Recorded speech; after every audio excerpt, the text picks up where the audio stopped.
ਸਤਿ ਸ਼੍ਰੀ ਅਕਾਲ, ਸਵਾਗਤ ਹੈ ਜੀ। ਸਭ ਤੋਂ ਪਹਿਲਾਂ ਮਾਫੀ ਮੰਗ ਲਈਏ ਕਿ ਕੁਝ ਤਕਨੀਕੀਆਂ ਪ੍ਰੋਬਲਮਾਂ ਸਮੱਸਿਆਵਾਂ ਕਰਕੇ ਅਸੀਂ 2 ਵਜੇ ਲਾਈਵ ਸ਼ੁਰੂ ਨਹੀਂ ਕਰ ਪਾਏ। ਅਸੀਂ ਪੂਰੇ ਇਸ ਵਕਤ ਸਟੂਡੀਓ ਦੀ ਘੜੀ ਮੁਤਾਬਕ 8 ਮਿੰਟ ਲੇਟ ਹੈਗੇ ਹਾਂ ਔਰ ਬਹੁਤ ਸਾਡਾ ਜਿਹੜਾ ਵਿਦਿਆਰਥੀ ਵਰਗ ਹੈ ਇੰਤਜ਼ਾਰ ਕਰਦਾ ਹੈ, ਕਾਲ ਕਰਨ ਦੀ ਕੋਸ਼ਿਸ਼ ਵੀ ਕਰਦਾ ਹੈ। ਬਿਲਕੁਲ ਇਹ ਜਿਹੜੇ 8 ਮਿੰਟ ਨੇ ਅਸੀਂ ਕਵਰ ਕਰਾਂਗੇ, ਲੰਮਾ ਲੈ ਕੇ ਜਾਵਾਂਗੇ ਸ਼ੋਅ ਨੂੰ 2:30 ਵਜੇ ਤੱਕ ਔਰ ਤੁਸੀਂ ਸਾਨੂੰ ਕਾਲ ਕਰ ਸਕੋਗੇ। ਕੋਈ ਵੀ ਜ਼ੇਨ ਦੇ ਵਿੱਚ ਸਵਾਲ ਅੱਜ ਕੱਲ੍ਹ ਜ਼ਿਆਦਾਤਰ ਆਸਟ੍ਰੇਲੀਆ ਦੇ ਹੀ ਆ ਰਹੇ ਨੇ, ਕੈਨੇਡਾ ਦੇ ਆ ਰਹੇ ਨੇ, ਯੂਕੇ ਦੇ ਵੀ ਆ ਰਹੇ ਨੇ, ਪਰ ਆਸਟ੍ਰੇਲੀਆ ਦੀ ਅਨਾਊਂਸਮੈਂਟ ਤੋਂ ਬਾਅਦ ਬਹੁਤ ਸਾਰੀ ਕਾਲਸ ਆਸਟ੍ਰੇਲੀਆ ਦੀ ਆ ਰਹੀ ਆ। ਸ਼ੋਅ ਦੇ ਵਿੱਚ ਜਿੱਥੇ ਤਿੰਨੇ ਟੌਪਿਕਸ ਸਾਂਝੇ ਕਰਨ ਦੀ ਕੋਸ਼ਿਸ਼ ਕਰਾਂਗੇ, ਉੱਥੇ ਤੁਹਾਨੂੰ ਇਹ ਵੀ ਥੋੜ੍ਹਾ ਦੱਸਿਆ ਜਾਊਗਾ ਕਿ ਤੁਸੀਂ ਵਿਦੇਸ਼ ਜਾਣ ਵੇਲੇ 3-4 ਲੱਖ ਰੁਪਈਆ ਕਿਵੇਂ ਬਚਾ ਸਕਦੇ ਹੋ। ਮਸਲਨ ਤੌਰ 'ਤੇ ਮੈਂ ਛੋਟੀ ਜਿਹੀ ਇੱਕ ਐਗਜ਼ਾਮਪਲ ਦਊਂਗਾ। ਬਹੁਤ ਸਾਰੇ ਵਿਦਿਆਰਥੀ ਫਟਾਫਟ ਕੰਮ ਸ਼ੁਰੂ ਕਰਦੇ ਨੇ ਜੀ, ਮਈ ਇਨਟੇਕ ਆਊਗਾ ਅਤੇ ਮਾਰਚ 'ਚ ਕਾਗਜ਼ ਚੱਕ ਕੇ ਕੰਸਲਟੈਂਟ ਕੋਲ ਭੱਜਦੇ ਨੇ। ਕਈ ਵਾਰ ਕੀ ਹੁੰਦਾ ਹੈ ਕਿ ਚੰਗੀ ਕਿਸਮਤ ਨੂੰ ਵੀਜ਼ਾ ਵੀ ਆ ਜਾਂਦਾ ਹੈ, ਟਿਕਟ ਲੈਣ ਜਾਂਦੇ ਨੇ। ਅੱਜ ਕੱਲ੍ਹ ਕਰੋਨਾ ਕਰਕੇ ਟਿਕਟ 50-70 ਹਜ਼ਾਰ ਵਾਲੀ 3 ਲੱਖ 'ਚ ਮਿਲਦੀ ਹੈ ਅਤੇ 2 ਲੱਖ ਰੁਪਈਆ 2.5 ਦਾ ਜਿਹੜਾ ਪੰਜਾਬੀ 'ਚ ਕਹਿੰਦੇ ਨੇ ਟੀਕਾ ਲੱਗਦਾ, ਉਹ ਮਾਂ ਪਿਓ ਨੂੰ ਲੱਗਦਾ ਵਿਚਾਰੇ ਨੂੰ। ਦੂਸਰਾ ਨੁਕਸਾਨ ਅਸੀਂ ਕਰਾਉਂਦੇ ਹਾਂ, ਅਸੀਂ ਪਲਾਨ ਹੀ ਨਹੀਂ ਕਰਦੇ। ਜਦੋਂ ਜਾਣਾ 2 ਮਹੀਨੇ ਪਹਿਲਾਂ ਕੰਸਲਟੈਂਟ ਕੋਲ ਜਾਂਦੇ ਹਾਂ, ਸਵਾਲ ਮੈਂ ਪਹਿਲਾਂ ਵੀ ਇੱਕ ਦਿਨ ਸ਼ੋਅ ਦੇ ਵਿੱਚ ਜ਼ਿਕਰ ਕੀਤਾ ਸੀ, ਪੁੱਛਦਾ ਕਿ ਪੈਸੇ ਹੈਗੇ ਨਹੀਂ, ਹੱਥ ਖੜੇ ਕਰ ਦਿੰਦੇ ਨੇ। ਫਿਰ ਇੱਧਰ ਭੱਜ ਉੱਧਰ ਭੱਜ, ਲੱਖ 1.5 ਲੱਖ 2 ਲੱਖ ਰੁਪਈਆ ਫੰਡਾਂ 'ਚ ਤੁਹਾਡਾ। ਉੱਥੇ ਹੁਣ ਕੰਸਲਟੈਂਟ ਦਾ ਕਸੂਰ ਨਹੀਂ, ਕਿਉਂਕਿ ਤੁਸੀਂ ਕੋਈ ਪਲਾਨਿੰਗ ਹੀ ਨਹੀਂ ਕੀਤੀ ਹੋਈ ਵਿਦੇਸ਼ ਜਾਣ ਦੀ। ਸੋ ਜਦੋਂ ਵਿਦੇਸ਼ ਜਾਣਾ ਹੈ 50-70 ਹਜ਼ਾਰ ਰੁਪਈਆ, ਲੱਖ ਰੁਪਏ ਦਾ ਕੰਸਲਟੈਂਟਸ ਨਹੀਂ ਆਪਾਂ ਕਰਨਾ। ਆਪਾਂ ਇੱਕ ਫਾਈਨਾਂਸਰ ਨੂੰ ਅਤੇ ਇੱਕ ਜਹਾਜ਼ ਵਾਲਿਆਂ ਨੂੰ ਜ਼ਰੂਰ 4 ਲੱਖ ਰੁਪਈਆ ਆਪਣੀ ਜੇਬ 'ਚੋਂ ਦੇ ਆਉਂਦੇ ਹਾਂ, ਜਿਹਨਾਂ ਦਾ ਫਾਇਦਾ ਵੀ ਕੋਈ ਨਹੀਂ ਹੋਣਾ ਆਉਣ ਵਾਲੇ ਟਾਈਮ ਦੇ ਵਿੱਚ। ਸੋ ਜੇ 15 ਲੱਖ ਰੁਪਈਆ ਲੱਗਦਾ ਤਾਂ 10 'ਚ ਹੀ ਜਾ ਸਕਦੇ ਹੋ। ਆਪਣਾ ਕੰਸਲਟੈਂਟ ਪਹਿਲਾਂ ਚੁਣ ਲਓ, ਸਮੇਂ 'ਤੇ ਚੁਣ ਲਓ।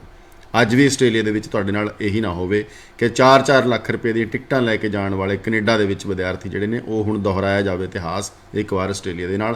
ਤੁਹਾਨੂੰ ਅਵੇਅਰ ਕਰਾਂਗੇ ਕਿਵੇਂ ਵੀਜ਼ਾ ਲੈਣਾ, ਕਿਹੜੇ ਇਨਟੇਕ ਦਾ ਲੈਣਾ, ਕਿਵੇਂ ਪੈਸਾ ਬਚਾਉਣਾ। ਇਹਦੇ ਵਾਸਤੇ ਅਸੀਂ ਸੈਟਲਿੰਗ ਅਬਰਾਡ ਤੋਂ ਗੌਰਵ ਜੀ ਨੂੰ ਸੱਦਾ ਦਿੱਤਾ। ਸਵਾਗਤ ਹੈ ਤੁਹਾਡਾ। ਸਤਿ ਸ਼੍ਰੀ ਅਕਾਲ ਜੀ। ਗੌਰਵ ਜੀ, ਖੁੱਲ੍ਹ ਗਿਆ ਜੀ ਆਸਟ੍ਰੇਲੀਆ ਦੇ ਵੀ ਲੱਗ ਗਈਆਂ ਕਾਲਸ ਆਉਣ, ਤੁਹਾਨੂੰ ਤਾਂ ਜ਼ਿਆਦਾ ਆਉਣ ਲੱਗ ਗਈਆਂ ਹੋਣੀਆਂ, ਸਾਨੂੰ ਵੀ ਕਿ ਸ਼ੋਅ ਕਰੋ। ਮੈਂ ਜਿਹੜੀ ਵੱਡੀ ਲੰਮੀ ਭੂਮਿਕਾ ਬੰਨੀ ਹੈ, 2 ਮਿੰਟ ਬੋਲਿਆ ਮੈਂ, ਇਸੇ ਕਰਕੇ ਬੋਲਿਆ ਕਿ ਹੁਣ ਬੱਚਾ ਕਹਾਲ 'ਚ 2-4 ਲੱਖ ਰੁਪਈਆ 5 ਲੱਖ ਰੁਪਈਆ ਮਾਂ ਪਿਓ ਦਾ ਕੰਸਲਟੈਂਟ ਨੂੰ ਨਹੀਂ, ਉਹ ਟਿਕਟਾਂ ਅਤੇ ਫਾਈਨਾਂਸਰਾਂ ਨੂੰ ਦਊਗਾ ਅਤੇ ਉਹਦੇ ਨਾਲ ਹੋਰ ਕਿਹੜੀਆਂ ਗੱਲਾਂ ਦਾ ਧਿਆਨ ਰੱਖਿਆ ਜਾਵੇ। ਬੜਾ ਕੁਝ ਹੋਰ ਵੀ ਨਾਲ ਗਲਤ ਖਰਚੂਗਾ, ਮੈਡੀਕਲ ਮੌਕੇ 'ਤੇ ਕਰਾਊਗਾ, ਫਿਰ ਉਹਦੇ ਵੱਧ ਪੈਸੇ ਭਰੂਗਾ। ਉਸ ਤੋਂ ਬਾਅਦ ਉਹ ਗੈਪ ਨੂੰ ਲੈ ਕੇ ਪਹਿਲੇ ਤਿਆਰੀ ਨਹੀਂ ਕਰੂਗਾ, ਰਿਟਰਨਸ ਨੂੰ ਲੈ ਕੇ ਪਹਿਲੇ ਤਿਆਰੀ ਨਹੀਂ ਕਰੂਗਾ, ਯੂਨੀਵਰਸਿਟੀ ਕਾਲਜਿਸ ਨੂੰ ਲੈ ਕੇ ਪਹਿਲੇ ਤਿਆਰੀ ਨਹੀਂ ਕਰੂਗਾ।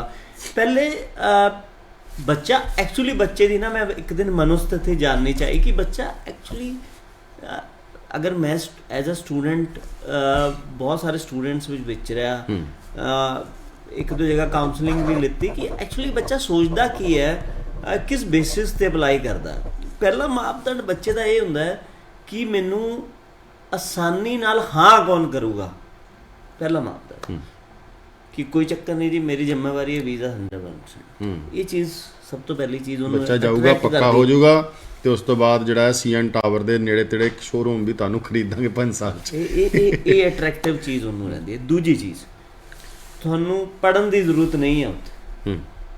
ਤੁਸੀਂ ਉੱਥੇ ਜਾਣਾ, ਤੁਹਾਨੂੰ ਕੋਈ ਪੜ੍ਹਨ ਦੀ ਜ਼ਰੂਰਤ ਨਹੀਂ, ਤੁਸੀਂ ਸਿਰਫ ਕੰਮ ਕਰਨਾ। ਇਹ ਕਮਿਟਮੈਂਟ ਚਾਹੁੰਦਾ ਉਹ ਇੱਕ ਕੰਸਲਟੈਂਟ ਤੋਂ, ਔਰ ਬਹੁਤ ਸਾਰੇ ਕੰਸਲਟੈਂਟ ਉਹਨੂੰ ਇਹ ਕਮਿਟਮੈਂਟ ਦਿੰਦੇ ਨੇ। ਹੁਣ ਕੱਲ੍ਹ ਇੱਕ ਬੱਚਾ ਆਇਆ ਮੇਰੇ ਕੋਲ, +2 ਸੀਗੀ ਉਹਦੀ 2 ਸਾਲ ਪਹਿਲੇ, ਔਰ 6 ਬੈਂਡ ਈਚ ਔਰ 70% ਨੰਬਰ ਸੀ। 3 ਵਾਰ ਰਿਫਿਊਜ਼ ਕੈਨੇਡਾ ਤੋਂ। ਤਾਂ ਮੈਂ ਬਹੁਤ ਸਰਪ੍ਰਾਈਜ਼ ਹੋਇਆ ਕਿ ਯਾਰ 3 ਵਾਰੀ ਰਿਫਿਊਜ਼ ਕੈਨੇਡਾ ਤੋਂ, ਤੁਸੀਂ ਕੀ ਕਰਨਾ। ਹੁਣ 3 ਵਾਰੀ ਪੈਕੇਜ ਲਿੱਤਾ ਸੀ ਔਰ ਉਹਦੇ ਕੋਲ ਕੈਪਸ ਨੋਟਸ ਜਦੋਂ ਨਿਕਲੇ ਤਾਂ ਉਹਦੇ 'ਚ 3 ਰਿਫਿਊਜ਼ਲ ਨਿਕਲੀ। ਉਹਦੇ ਖਾਤੇ ਵਿੱਚ ਤਾਂ 1 ਹੀ ਰਿਫਿਊਜ਼ਲ ਸੀ ਉਹਦੀ, ਯਾਨੀ ਕਿ ਉਹਨੇ 1 ਵਾਰ ਫਾਈਲ ਲਾਈ, 1 ਵਾਰ ਰਿਫਿਊਜ਼ ਹੋ ਗਿਆ, ਜਦ ਕਿ ਉਹਦੀ ਰਿਫਿਊਜ਼ਲ 3 ਵਾਰ ਸੀ ਜਦੋਂ ਉਹਦਾ ਰਿਕਾਰਡ ਕੱਢਿਆ ਗਿਆ ਤਾਂ। ਗੌਰਵ ਜੀ, ਜਦੋਂ ਵਿਦਿਆਰਥੀ ਕੰਸਲਟੈਂਟ ਕੋਲ ਪੈਕੇਜ ਲੈਣ ਜਾਂਦਾ ਹੈ ਤਾਂ ਮੈਨੂੰ ਤਾਂ ਇਹ ਨਹੀਂ ਸਮਝ ਲੈਂਦੀ ਕਿ ਡੀਲ ਕੀ ਹੁੰਦੀ ਹੈ। ਆਪਾਂ ਮੈਰਿਜ ਪੈਲੇਸ ਜਾਂਦੇ ਹਾਂ ਜੀ, 1500 ਰੁਪਏ ਦੀ ਪਲੇਟ ਦਾ ਪੈਕੇਜ ਲਓਗੇ ਤਾਂ 5 ਲੱਖ 'ਚ ਵਿਆਹ ਹੋ ਜਾਣਾ। ਅੱਛਾ ਜੀ, ਇਹਦੇ 'ਚ ਕੀ ਕੁਛ ਹੈ, ਇਹਦੇ 'ਚ ਨਾ ਫਲਾਣੀ ਉਹ ਡਿਸ਼ ਨਹੀਂ ਮਿਲੂਗੀ, ਗੋਲ ਗੱਪੇ ਨਹੀਂ ਮਿਲਣੇ। ਅੱਛਾ ਚੱਲ ਇਹ ਵੀ ਲਾ ਦਿਓ ਜੀ, ਅਤੇ ਫਿਰ 6.5 'ਚ ਹੋ ਜਾਊਗਾ। ਉੱਥੇ ਤਾਂ ਪਲੇਟਾਂ ਦੀਆਂ ਡਿਸ਼ਾਂ ਘੱਟ ਵੱਧ ਜਾਂਦੀਆਂ। ਅਸੀਂ 5 ਦੇ ਦਿੰਦੇ ਹਾਂ, ਕਿਸੇ ਨੂੰ 10 ਦੇ ਦਿੰਦੇ ਹਾਂ, ਕਿਸੇ ਨੂੰ 2.5 ਲੱਖ ਰੁਪਏ ਦੇ ਦਿੰਦੇ ਹਾਂ, ਕੋਈ 25,000 ਦੀ ਕੰਸਲਟੈਂਸੀ ਨਾਲ ਭੇਜ ਦਿੰਦਾ। ਉਹ ਮਿਲਦਾ ਕੀ ਹੈ? ਦੇਖੋ ਮੈਂ ਸਮਝਾਉਂਦਾ, ਸਭ ਤੋਂ ਵੱਡੀ ਪ੍ਰੋਬਲਮ ਇੱਥੇ ਇਹ ਹੈ ਕਿ ਬੱਚਾ ਐਜੂਕੇਸ਼ਨ ਪ੍ਰੋਵਾਈਡਰ ਨਹੀਂ ਲੱਭਦਾ। ਬੱਚਾ ਮੈਜੀਕਲ ਯਾਨੀ ਜਾਦੂਗਰ ਦੀ ਤਲਾਸ਼ ਵਿੱਚ ਬਹੁਤ ਜ਼ਿਆਦਾ ਜਾਂਦਾ। ਉਹਨੂੰ ਉਹ ਜਾਦੂਗਰ ਚਾਹੀਦੇ ਨੇ ਜੋ ਇਹ ਕਹਿਣ ਐਂ ਕਰ ਵੀਜ਼ਾ ਆ ਜਾਊਗਾ। ਜੋ ਰੀਲ ਨਹੀਂ ਬਣਦੀ ਅੱਜ ਕੱਲ੍ਹ ਵੀ ਐਂ ਕਰਦਾ ਕੰਸਰਨ ਕਰਦਾ ਛਪ ਜਾਂਦਾ ਵੀਜ਼ਾ, ਤਾਂ ਉਸ ਤਰ੍ਹਾਂ ਦੀ ਜਾਦੂਗਰੀ ਵਿੱਚ ਬੱਚਾ ਬਿਲੀਵ ਕਰਦਾ। ਜਦਕਿ ਚਮਤਕਾਰ ਔਰ ਜਾਦੂਗਰੀ ਇਮੀਗ੍ਰੇਸ਼ਨ ਵਿੱਚ ਕਿਤੇ ਹੈ ਹੀ ਨਹੀਂ, ਲੌਜੀਕਲ ਹੈ ਸਾਰੀ ਇੰਡਸਟਰੀ। ਹੁਣ ਉਹੀ ਬੱਚਾ 3 ਰਿਫਿਊਜ਼ਲ ਤੋਂ ਬਾਅਦ ਸਾਡੇ ਕੋਲ ਆਉਂਦਾ, ਕਹਿੰਦਾ ਜੀ ਤੁਸੀਂ ਦੱਸੋ ਜੀ, ਮੈਨੂੰ ਨਹੀਂ ਪਤਾ ਉਹ ਕਦੇ ਪਹਿਲੇ ਵੀ ਕਾਉਂਸਲਿੰਗ ਲੈ ਕੇ ਗਿਆ। ਤਾਂ ਕਹਿੰਦਾ ਜਦੋਂ ਮੈਂ ਕਦੇ ਪਹਿਲੇ ਲੈ ਕੇ ਗਿਆ, ਤੁਸੀਂ ਮੈਨੂੰ ਇਹ ਫਲਾਣਾ ਯੂਨੀਵਰਸਿਟੀ ਦੱਸੀ, ਕਾਲਜ ਦੱਸਿਆ, ਮੈਂ ਸੋਚਿਆ ਕਿ ਮੈਂ ਯੂਨੀਵਰਸਿਟੀ ਜਦ ਮੈਨੂੰ ਇਹੀ ਕਹਿ ਰਿਹਾ ਕਿ ਤੈਨੂੰ 10 ਲੱਖ ਵਿੱਚ ਪਤਾ ਨਹੀਂ 4 ਲੱਖ ਵਾਲਾ ਪੈਕੇਜ ਚੱਲਿਆ ਸੀ, 4 ਲੱਖ ਵਿੱਚ ਭੇਜ ਦਾਂਗੇ, ਤਾਂ ਪਰ ਤੁਸੀਂ ਮੈਨੂੰ ਫੀਸ ਹੀ 10 ਲੱਖ ਦੱਸ ਰਹੇ ਸੀ। ਤਾਂ ਮੈਂ ਸੋਚਿਆ ਕਿ 4 ਲੱਖ ਵਿੱਚ ਜਦ ਮੈਂ ਕੈਨੇਡਾ ਹੀ ਪਹੁੰਚ ਜਾਣਾ ਤਾਂ ਮੈਂ 10 ਲੱਖ ਵਾਲਾ ਕਿਉਂ ਭਰਾਂ, ਫਿਰ GIC ਅੱਡ ਸੀ। ਤਾਂ ਫਿਰ ਗੱਲ ਹੁਣ ਇੱਥੇ ਸਮਝਣ ਨੂੰ ਆਉਂਦੀ ਹੈ ਕਿ ਹੁਣ ਪ੍ਰੋਬਲਮ ਇਹ ਹੈ ਕਿ ਹੋ ਸਕਦਾ ਕਿ ਉਹ ਕੈਨੇਡਾ ਨਾ ਵੀ ਜਾ ਪਾਏ, ਕਿਉਂਕਿ ਜਦੋਂ ਉਹਦੀ ਡਾਕੂਮੈਂਟਸ ਹੀ ਨਹੀਂ ਹੈ। ਜਦੋਂ ਡਾਕੂਮੈਂਟਸ ਪੜ੍ਹਾਂਗੇ ਤਾਂ ਹੋ ਸਕਦਾ ਕੋਈ ਅਜਿਹੀ ਚੀਜ਼ ਵੀ ਲਾਤੀ ਹੈ ਜਿਸ ਦੇ ਵਿੱਚ ਔਰ ਇੱਕ ਵਾਰੀ ਟੂਰਿਸਟ ਤੇ ਰਿਫਿਊਜ਼ ਹੈ ਵਿੱਚ। ਤੁਹਾਡੀ ਗੱਲ ਨਾਲ ਐਡ ਆਨ ਕਰੂੰਗਾ, ਮਾਫੀ ਚਾਹੂੰਗਾ, ਆਊਟ ਆਫ ਦਾ ਟਰੈਕ ਜਾ ਰਹੇ ਹਾਂ। ਕੱਲ ਕਿਸੇ ਵਿਅਕਤੀ ਨੇ, ਬਹੁਤ ਬਿਜ਼ਨਸਮੈਨ, ਸਿਆਣਾ ਬਿਜ਼ਨਸਮੈਨ, ਉਹ ਸੁਣਾ ਰਿਹਾ ਸੀ ਸਾਨੂੰ ਗੱਲਾਂ ਦੇ ਵਿੱਚ, ਕਹਿੰਦੇ ਕਿਸੇ ਸ਼ੋਰੂਮ ਵੱਡਾ ਮਾਲ ਖੁੱਲ੍ਹਿਆ, ਉਹਨਾਂ ਨੇ ਲਿਖਿਆ ਜੀ ਦੇਸੀ ਘੀ 700 ਰੁਪਏ 'ਚ। ਸਾਹਮਣੇ ਇੱਕ ਛੋਟੀ ਦੁਕਾਨ ਸੀ, ਉਹਨੇ ਦੇਖਿਆ ਵੀ ਨੁਕਸਾਨ ਹੋਊਗਾ, ਹੁਣ ਬਾਕੀ ਸੌਦਾ ਵੀ ਉੱਥੋਂ ਹੀ ਖਰੀਦਣਗੇ, ਤੇ ਉਹਨੇ 650 ਲਾਤਾ। ਮਾਲ ਨੇ 600 ਕਰਤਾ, ਉਹਨੇ 650 ਕਰਤਾ, ਉਹਨਾਂ ਨੇ 550 ਕਰਤਾ, ਤੇ ਉਹਨੂੰ ਸਿੱਧਾ ਹੀ 300 ਰੁਪਏ ਦੇਸੀ ਘੀ ਕਿਲੋ ਲਾਤਾ। ਉਹਨਾਂ ਇੱਕ ਵਿਅਕਤੀ ਨੇ, ਕਿਸੇ ਨੇ ਕੈਲਕੂਲੇਸ਼ਨ ਕੀਤੀ ਵੀ ਇੰਨੇ ਦੁੱਧ 'ਚੋਂ ਇੰਨਾ ਦੇਸੀ ਘੀ ਨਿਕਲਦਾ, ਹਾਊ ਇਜ਼ ਇਟ ਪੋਸੀਬਲ ਕਿ 300 ਰੁਪਏ ਤੂੰ ਕਿਵੇਂ ਵੇਚ ਲੇਗਾ? ਕਹਿੰਦਾ ਪਰ ਰੱਖਦੀ ਨਹੀਂ ਮੈਂ ਵੇਚਦਾ ਹੀ ਨਹੀਂ। ਹੁਣ 2.5 ਲੱਖ ਰੁਪਏ 'ਚ ਆ ਗਿਆ, ਕੈਨੇਡਾ ਜਾਓ, ਉਹ ਭੇਜਣਾ ਨਹੀਂ ਆਪਾਂ, ਉਹਨੂੰ ਹੋਰ ਪਾਸੇ ਮੋਲਡ ਕਰ ਲੈਣਾ, ਜਾਂ ਕੋਈ ਗੁੰਮਰਾਹ ਕਰ ਦੇਣਾ, ਜਾਂ ਸਾਈਪ੍ਰੈਸ ਭੇਜ ਦੇਣਾ, ਜਾਂ ਆਸਟ੍ਰੇਲੀਆ ਲਈ ਬੁੱਕ ਕਰ ਲੈਣਾ। 2.5 ਲੱਖ ਸਾਡੇ ਕੋਲ ਦੇਸੀ ਘੀ ਹੈ ਹੀ ਨਹੀਂ, ਕਰ ਲਓ ਤੁਸੀਂ ਕੀ ਕਰ ਲਓਗੇ। ਸਾਹਮਣੇ ਵਾਲੇ ਦਾ ਰੇਟ ਖਰਾਬ ਹੋ ਗਿਆ, ਲੋਕਾਂ ਦਾ ਕਨਫਿਊਜ਼ਨ ਹੋ ਗਈ ਨਾ। ਬਿਲਕੁਲ, ਅਸੀਂ ਤਾਂ ਬਹੁਤ ਵਾਰੀ, ਮੈਂ ਕਹਿ ਰਿਹਾ, ਮੈਂ ਤੁਹਾਡੇ ਮੰਚ 'ਤੇ ਆ ਰਿਹਾ ਪਿਛਲੇ 10 ਸਾਲ ਤੋਂ, ਬਹੁਤ ਇੰਡਸਟਰੀ ਦੇ ਬਹੁਤ ਲੋਕ, ਬਹੁਤ ਐਕਸਪਰਟਸ ਤੁਹਾਡੇ ਕੋਲ ਆ ਰਹੇ ਆ। ਮੈਨੂੰ ਲੱਗਦਾ ਹੈ ਜਿੰਨੇ ਲੋਕ ਅਸੀਂ ਟੀਮ ਤੁਹਾਡੇ ਕੋਲ ਆ ਰਹੇ, ਕੋਈ ਵੀ ਇਹ ਨਹੀਂ ਕਹਿੰਦਾ ਕਿ 2.5 ਲੱਖ ਵਿੱਚ ਜਾਓ। ਸਭ ਲੋਕ ਇਹੀ ਕਹਿ ਰਹੇ ਕਿ ਤੁਹਾਨੂੰ 6 ਲੱਖ GIC। ਕਾਲਜ ਨੇ, ਮੰਨ ਲਓ ਕਾਲਜ ਨੇ $20,000 ਫੀਸ ਲੈਣੀ ਹੈ, 12 ਲੱਖ ਰੁਪਏ ਹੋ ਗਿਆ ਸਾਲ ਦਾ, 12 ਤਾਂ ਲਊਗਾ ਨਾ, GIC ਵੀ ਭਰੋਗੇ, 18 ਹੋ ਗਿਆ। ਕਿਵੇਂ ਪੋਸੀਬਲ ਹੈ ਕਿ 5 ਲੱਖ 'ਚ ਕੈਨੇਡਾ ਜਾਓ? ਮੈਨੂੰ ਤਾਂ ਇਹੀ ਨਹੀਂ ਸਮਝ ਲੱਗਦੀ। ਇਹ ਜਾਣਨਾ ਤਾਂ ਹੈ ਹੀ ਨਹੀਂ, ਉਹ ਦੇਸੀ ਕੀ ਰੱਖਣਾ ਨਹੀਂ, ਅਨਾਉਂਸ ਹੀ ਕਰਨਾ, ਅਨਾਉਂਸ ਹੀ ਕਰਨਾ। ਔਰ ਐਕਚੁਅਲ ਪਰ ਇਹ ਮੁਸੀਬਤ ਇਹ ਹੈ ਕਿ ਉਹ ਵਿਅਕਤੀ ਜੋ ਮਿਡਲ ਕਲਾਸ ਫੈਮਿਲੀ ਤੋਂ ਆ ਰਿਹਾ ਹੈ 80%, ਔਰ ਜਿਹਦੇ ਕੋਲ ਪੈਸੇ ਨਹੀਂ ਹੈ ਔਰ ਉਹਨੇ ਕੈਨੇਡਾ ਜਾਣਾ ਹੈ, ਉਹ ਇਸ ਤਰਫ ਨਹੀਂ ਜਾਂਦਾ ਕਿ ਮੈਂ ਬੈਂਕ ਵਿੱਚ ਜਾਵਾਂ, ਐਜੂਕੇਸ਼ਨ ਲੋਨ ਲਵਾਂ, ਐਜ ਏ ਕੰਸਲਟੈਂਟ ਕੋਲ ਜਾਵਾਂ ਜੋ ਮੇਰੀ ਕਾਬਲੀਅਤ ਦੇ ਆਧਾਰ 'ਤੇ ਮੈਨੂੰ ਐਜੂਕੇਸ਼ਨ ਲੋਨ ਦਵਾ ਦੇ, ਰੈਦਰ ਦੈਨ ਉਹ ਐਜ ਏ ਏਜੰਟ ਕੋਲ ਜਾਂਦਾ ਹੈ ਜੋ ਉਹਨੂੰ ਕਹਿੰਦਾ ਮੈਂ 3 ਲੱਖ ਵਿੱਚ ਤੈਨੂੰ ਭੇਜ ਦਾਂਗਾ, ਔਰ ਉਹਨੂੰ ਆਪਣੇ ਜੋ 3 ਲੱਖ ਹੈ ਉਹ ਜਾ ਕੇ ਦੇ ਆਉਂਦਾ ਹੈ। ਜਦ ਕਿ ਬਹੁਤ ਸਾਰੀ ਯੂਨੀਵਰਸਿਟੀਜ਼, ਜੇ ਅਗਰ ਤੁਹਾਡੇ 6 ਨੋਟ ਲੈਸ ਦੈਨ 5.5 ਜਾਂ 6 ਈਚ ਨੇ ਔਰ ਤੁਹਾਡੇ 60% ਤੋਂ ਉੱਤੇ ਨੰਬਰ ਨੇ, ਤਾਂ ਉਹਨਾਂ ਦਾ ਬੈਂਕਸ ਨਾਲ ਟਾਈ ਅਪ ਹੈ, ਤੁਸੀਂ ਜਾ ਕੇ ਆਪਣੇ ਡਾਕੂਮੈਂਟ ਦੇਣੇ ਆ, ਤੁਹਾਨੂੰ ਲੋਨ ਵਿਦ GIC ਕਰਾ ਕੇ ਯੂਨੀਵਰਸਿਟੀ ਦਊਗੀ। ਇਹ ਤਾਂ ਇੰਟਰੋਡਿਊਸ ਹੀ ਨਹੀਂ ਕੀਤਾ ਜਾਂਦਾ, ਇਹ ਗੱਲ ਤਾਂ ਦੱਸੀ ਨਹੀਂ ਜਾਂਦੀ।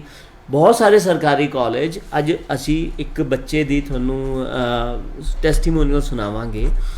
ਉਹ ਬੱਚਾ ਕਹਿੰਦਾ ਮੇਰੇ ਕੋਲ ਪੈਸੇ ਹੀ 6 ਮਹੀਨੇ ਦੇ ਹੈ, ਵੀ ਤੁਸੀਂ ਜਾਣਾ ਵੀ ਕੈਨੇਡਾ, ਜਾਣਾ ਕੈਨੇਡਾ, ਜਿੰਨੀ ਫੀਸ ਤੁਸੀਂ ਕਹਿ ਰਹੇ ਹੋ ਮੈਨੂੰ ਇਸ ਫੀਸ ਵਿੱਚ ਸਾਲ ਦੀ ਫੀਸ ਮਿਲ ਰਹੀ ਹੈ, ਔਰ ਆਟੋਮੈਟਿਕ ਜੇ ਉਹ ਕੋਈ ਛੋਟਾ ਕਾਲਜ ਲਏਗਾ ਤਾਂ ਉਨੀ ਫੀਸ ਸਾਲ ਦੀ ਵੀ ਹੈ।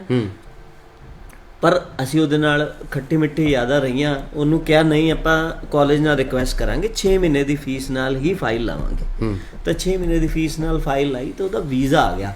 ਮੈਂ ਉਹਨਾਂ ਨੂੰ ਬਹੁਤ ਸਮਝਾਇਆ ਕਿ ਤੁਸੀਂ M.Tech ਕੀਤੀ ਹੈ, M.Tech ਤੋਂ ਬਾਅਦ ਅਗਰ ਕਿਸੇ ਡਿਪਲੋਮੇ 'ਤੇ ਫਾਈਲ ਲਾ ਦਾਂਗੇ, ਕਿਉਂਕਿ M.Tech ਤੋਂ ਬਾਅਦ ਦਾ ਜੋ ਕੋਈ ਪ੍ਰੋਫੈਸ਼ਨਲ ਕੋਰਸ ਹੈ ਉਹ ਕਿਸੇ ਪ੍ਰਾਈਵੇਟ ਕਾਲਜ ਵਿੱਚ ਨਹੀਂ ਹੈ, ਔਰ ਉਹਨਾਂ ਕੋਲ ਉਹ ਕੈਪੇਬਿਲਿਟੀ ਵੀ ਨਹੀਂ ਹੈ ਕਿ ਉਹ M.Tech ਦੇ ਸਟੂਡੈਂਟ ਨੂੰ ਪੜ੍ਹਾ ਸਕਣ। ਤਾਂ ਬੱਚੇ ਨੇ ਮੰਨਿਆ, ਅਗਰ ਮੰਨਿਆ ਤਾਂ ਉਹ ਚਲਾ ਗਿਆ।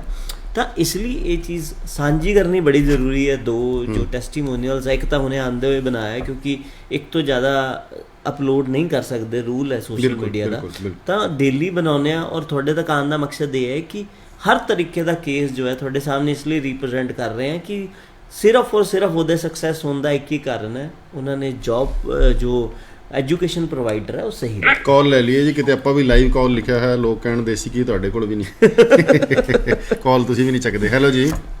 हेलो। ਹਾਂਜੀ ਸਤਿ ਸ਼੍ਰੀ हाँ जी ਅਕਾਲ। Sir, good afternoon. Good afternoon ਜੀ, ਕੀ ਸਵਾਲ ਹੈ ਜੀ? सर मेरे को फाइल लगवानी है यूके के लिए without IELTS. Without IELTS. Profile ਕੀ ਹੈ ਜੀ ਤੁਹਾਡੀ? सर मेरे 2015 में +2 है क्लियर।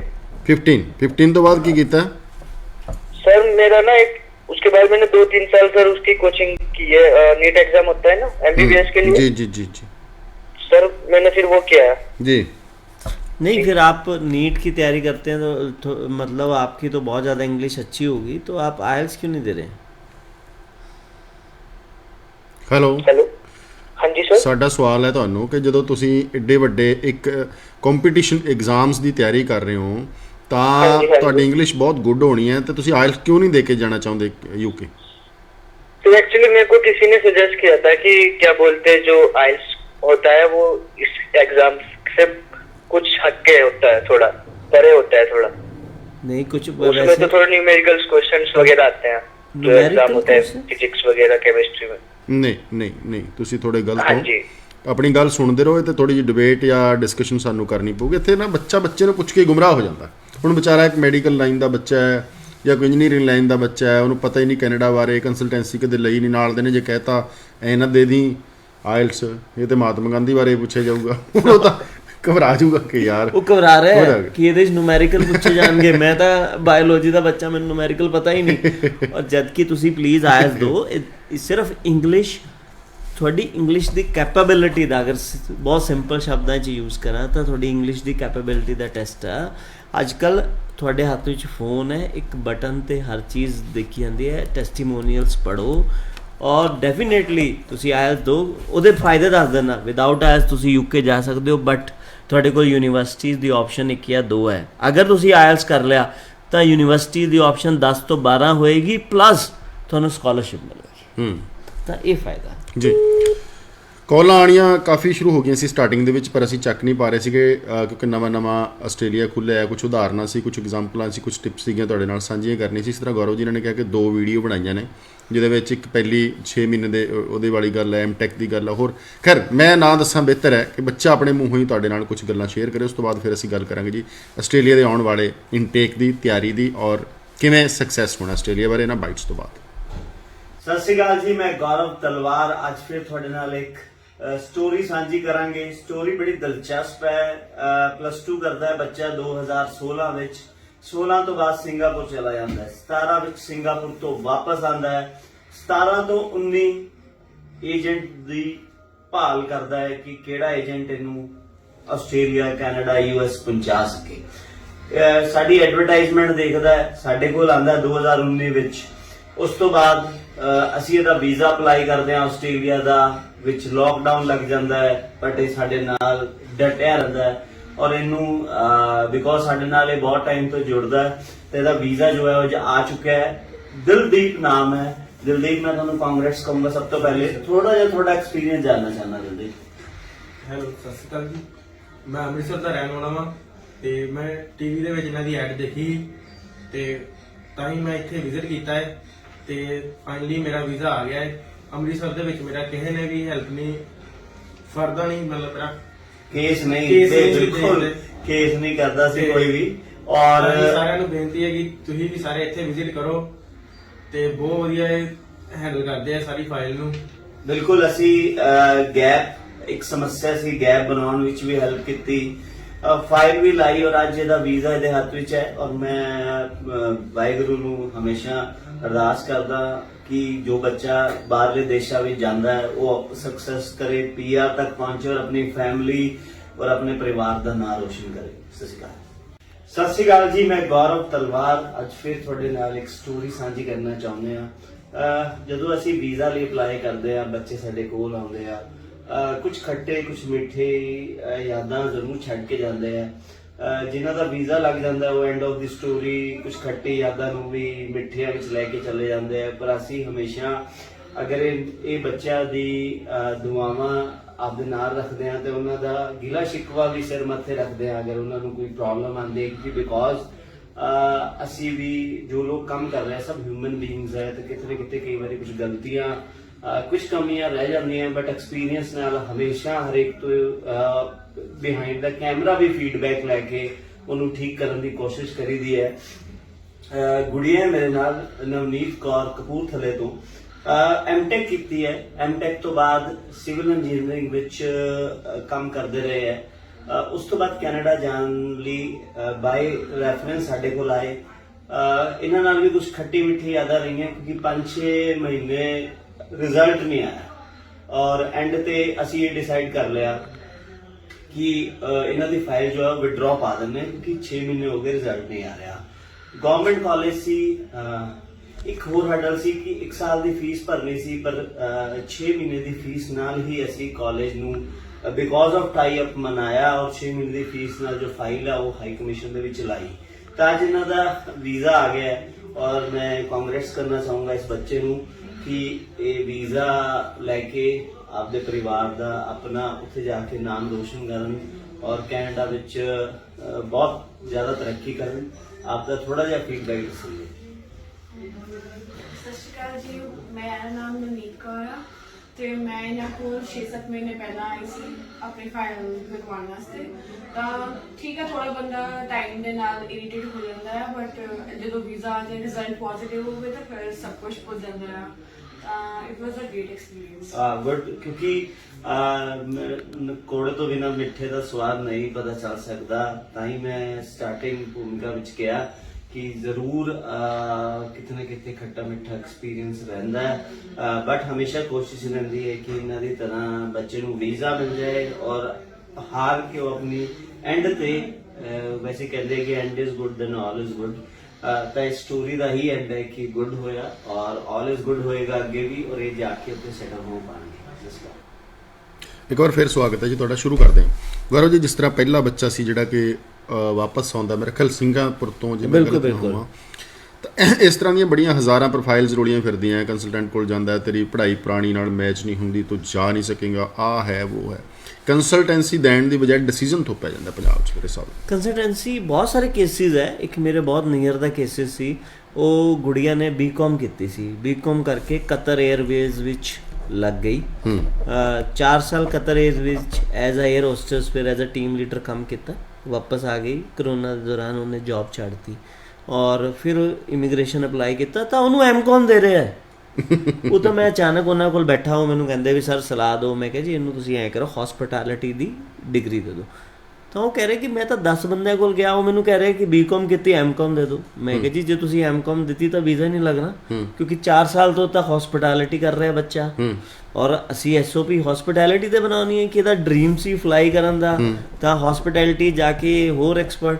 ਤਾਂ ਉਹ ਜਦੋਂ ਉਸਨੇ ਇਹ ਗੱਲ ਬੜੀ ਬਹੁਤ ਪੜ੍ਹਿਆ ਲਿਖਿਆ ਪਰਿਵਾਰ ਸੀ, ਉਹਨੇ ਗੱਲ ਬੜੀ ਸੀਰੀਅਸਲੀ ਸਮਝੀ ਔਰ ਉਹਨੇ ਕਿਹਾ ਕਿ ਐਕਚੁਅਲੀ ਕੰਸਲਟੈਂਸੀ ਤਾਂ ਮਿਲੀ ਨਹੀਂ। ਜਿਸ ਕੋਲ ਜਾ ਰਿਹਾ ਸੀ ਉਹ ਸਿਰਫ ਡਾਕੂਮੈਂਟ ਦੇਖ ਰਿਹਾ ਸੀ, ਲਾਸਟ ਬੀਕਾਮ ਹੈ, ਠੀਕ ਹੈ ਜੀ, ਇੱਥੇ ਐਮਕਾਮ ਮਿਲ ਜੂਗੀ, ਇੱਥੇ ਐਮਬੀਏ ਮਿਲ ਜੂਗੀ। ਐਮਬੀਏ ਫਾਈਨੈਂਸ, ਐਮਬੀਏ ਮਾਰਕੀਟਿੰਗ ਦਾ air hostess hospitality air industry ਨਾਲ ਕੋਈ ਲੈਣ ਦੇਣ ਹੀ ਨਹੀਂ। ਤਾਂ ਉਹ ਬਹੁਤ ਗਲਤ ਕਈ ਵਾਰੀ। ਹੁਣ ਇਹ ਬੱਚਾ +2 ਕਰਕੇ ਆਇਆ ਕਾਮਰਸ ਦੀ, ਹੌਸਪਿਟੈਲਿਟੀ ਕਰਕੇ ਸਿੰਗਾਪੁਰ ਤੋਂ ਵਾਪਸ ਆ ਗਿਆ।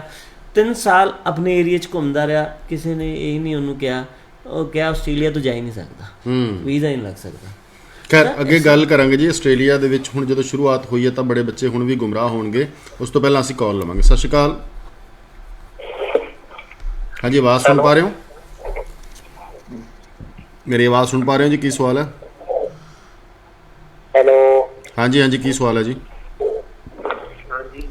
सर आस्ट्रेलिया ਦਾ ਪੁੱਛਣਾ ਸੀਗਾ ਜੀ। हाँ जी, की पूछना जी आस्ट्रेलिया ਦਾ? ਸਰ ਆਸਟ੍ਰੇਲੀਆ ਦੀ ਨਾ ਮੇਰੇ ਬੇਟੇ ਨੇ ਨਵੰਬਰ ਦੇ ਇਨਟੇਕ ਦੀ ਲਾਈ ਸੀ ਫਾਈਲ। ਉਹਨਾਂ +2 ਕੀਤੀ 2020 ਦੇ ਵਿੱਚ ਤੇ